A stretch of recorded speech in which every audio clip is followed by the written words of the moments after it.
Good morning students. Class 6 की science की book में ये हमारा chapter 16 garbage in garbage out चल रहा था, जो मैंने आपको जो है यहाँ पे तक पढ़ा दिया था। ठीक है, आज हम अपना ये नेक्स्ट पॉइंट पढ़ेंगे, वर्मी कंपोस्टिंग। ठीक है, ये क्या होता है करके इसको हम जानेंगे। We can be friends of plants by supplying them with compost. We will also be very good friends to our cells by making compost. हमें पौधों को कंपोस्ट देकर उनके मित्र बन सकते हैं।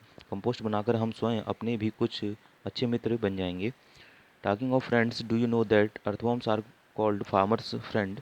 Late us find out how a type of earthworm called redworm is used for composting.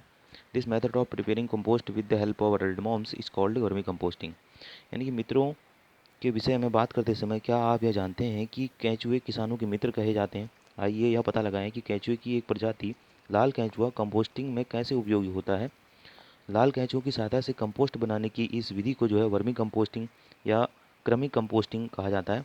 We can try to make manure by vermi composting at school. Vermi composting द्वारा हम अपने विद्यालय में भी खाद बनाने का प्रयास कर सकते हैं। ये एक्टिविटी दी गई है, इसको हम देखेंगे। ठीक है, let us dig a pit about 30 centimeter deep or keep a wooden box at a place which is neither too hot nor too cold। तो इसके लिए हमने इस क्रियाकलाप के लिए मैदान में आकर के लगभग 30 सेंटीमीटर गड्ढा खोदना है या कोई लकड़ी का बॉक्स किसी ऐसे स्थान पर रखें जहां न तो बहुत गर्म होता है न ही बहुत ठंडा होता है। What about a place which does not get direct sunlight? ऐसे स्थान के बारे में आपका क्या विचार है जहाँ सीधी धूप नहीं पड़ती हो? Let us now make a comfortable home for our redworms in the pit और द बॉक्स। आइए अब गड्ढे या बक्से में लाल केंचुओं के लिए आरामदायक जो है घर बनाते हैं। स्प्रेड ए नेट और chicken mesh at the bottom of the pit और द बॉक्स। गड्ढे अथवा बॉक्स की तली में एक जाल अथवा मुर्गा जाली बिछा दीजिए। You can also spread 1 or 2 centimetre thick layer of sand as an alternative. विकल्प के रूप में तली में आप रेत की 1 या 2 सेंटीमीटर मोटी परत भी बिछा सकते हैं। Now spread some vegetable wastage including peels of fruits over this layer of sand. अब रेत के ऊपर सब्जियों अथवा फलों के अपशिष्ट यानी छिलके जो है अपशिष्ट बिछा दीजिए। One can also use green leaves, piece of dried stalks of plants, husk और पीसेस ऑफ न्यूज़पेपर और cardboard to spread over the layer of sand. आप हरी पत्तियाँ, पौधों की सूखी डंडियों के टुकड़े, भूसा या समाचार पत्र को है इन चौड़ी पट्टियों काटकर उन्हें रेत अथवा जाली के ऊपर जो है बिछा सकते हैं। हाउएवर शाइनी और plastic coated paper should not be used for this purpose. परंतु जो है चमकीली प्लास्टिक वाले कागज या एवं काटन का प्रयोग न करें। Dried animal dung also be used as a spread over sand और वायर मैश। रेत अथवा तार की जाली पर सूखी गोबर भी बिछाई जा सकती है। Sprinkle some water to make this layer wet. कुछ जल छिड़क कर इस परत को नम बनाइए, गीला कीजिए। Take care not to use excess of water. ध्यान रहे कि जल इतना अधिक न हो कि वह बहने लगे। Do not press the layer of waste. अपशिष्ट की परत को दबाइए नहीं। Keep this layer loose so that it has sufficient air and moisture. इस जो अपशिष्ट की परत है उसको दबाना नहीं है, इसे पोला ही रहने दीजिए ताकि इस परत में पर्याप्त मात्रा में वायु और नमी बनी रहे।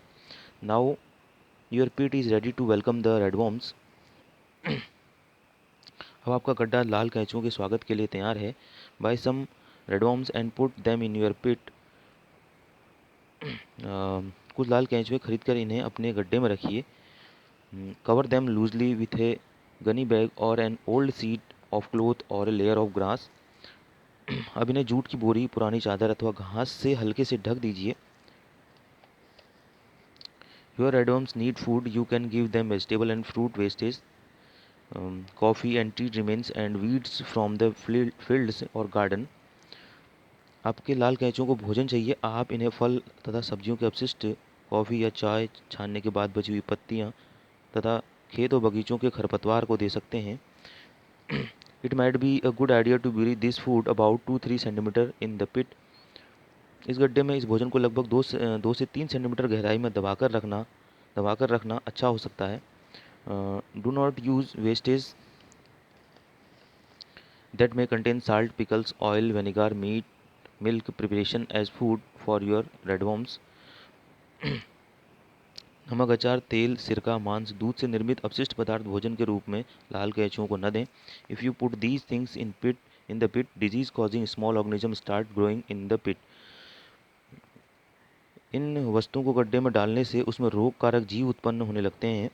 Once in a few days gently mix and move the top layer of your pit. कुछ दिनों के अंतराल में गड्ढे के पदार्थों को धीरे धीरे मिलाते रहें तथा इसकी ऊपरी सतह को हिलाते रहें। Redworms do not have teeth, they have a structure called gizzard which help them in grinding their food। लाल केंचुओं के दांत नहीं होते, इनमें एक विशेष संरचना होती है जिसे गिजर्ड कहते हैं, जो भोजन को पीसने में इनकी सहायता करता है। पाउडर्ड एग सेल्स और sea shells could be mixed with the wastage. यदि आप अंडे के छिलके अथवा समुद्री शंख या सीपी का चूरा आहार के साथ मिला देंगे तो यह आहार के साथ कृमि की गिजर्ड में पहुंच जाता है। This would be help redworms in grinding their food। Redworm can eat food equal to its own weight in a day।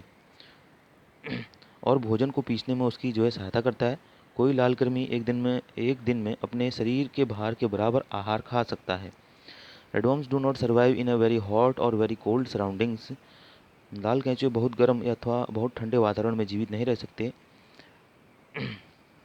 They also need moisture around them। उन्हें अपने आसपास नमी की आवश्यकता होती है। If you take good care of your worms in a month's time their number will double.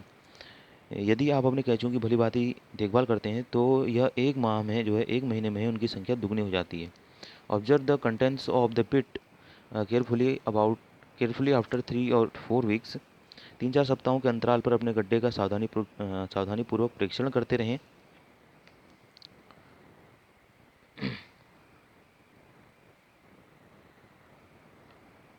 Do you notice loose soil like material in the pit. क्या आपने गड्ढे में मिट्टी जैसा पोला पदार्थ दिखाई देता है। Your vermicompost is ready. अब आपका जो वर्मी कंपोस्ट है वो तैयार है। Put some wastage as food in one corner of the pit. Most of the worms will shift towards this part of the pit vacating the other part. इस गड्ढे के एक किनारे पर आहार के रूप में कुछ अपशिष्ट डालिए। अधिकांश कृमि अन्य भागों को छोड़कर गड्ढे के इस भाग में स्थानांतरित हो जाएंगे। Remove the compost from the vacated part and dry it in the sun for a few hours.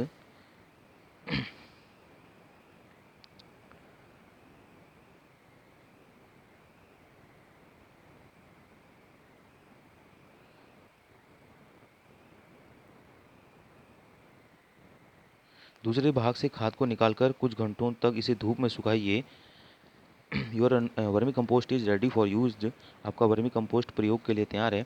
The part left in the pit has most of the worms in it. You can use these for preparing more compost और share them with another user. गड्ढे के इस बचे भाग में अधिकांश कृमि हैं। आप इनका उपयोग और अधिक कंपोस्ट बनाने में कर सकते हैं अथवा आप इन्हें किसी कंपोस्ट बनाने वाले को बांट सकते हैं। Use this excellent vermi compost in your pots, gardens और फील्ड्स। इस उत्तम वर्मी कंपोस्ट खाद को आप अपने गमलों, बगीचों अथवा खेतों में डाल सकते हैं।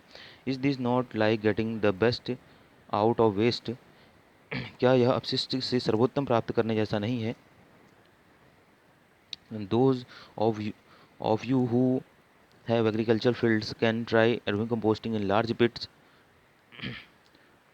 आप में से जिनके पास बड़े बड़े खेत हैं वे बड़े गड्ढों में वर्मी कंपोस्ट बनाकर परीक्षण कर सकते हैं। You can save a lot of money that is spent on buying chemical fertilizers and manure from the market। इससे आप बहुत से धन की बचत भी कर सकते हैं जो आप महंगे रासायनिक उर्वरक और खाद खरीदने के लिए खर्च करते हैं। ठीक है, अब इसके बाद अगला पॉइंट है हमारा थिंक एंड थ्रो। सोचिए और फिर फेंकिए। ठीक है, इसको हम अपने नेक्स्ट वीडियो में पढ़ेंगे।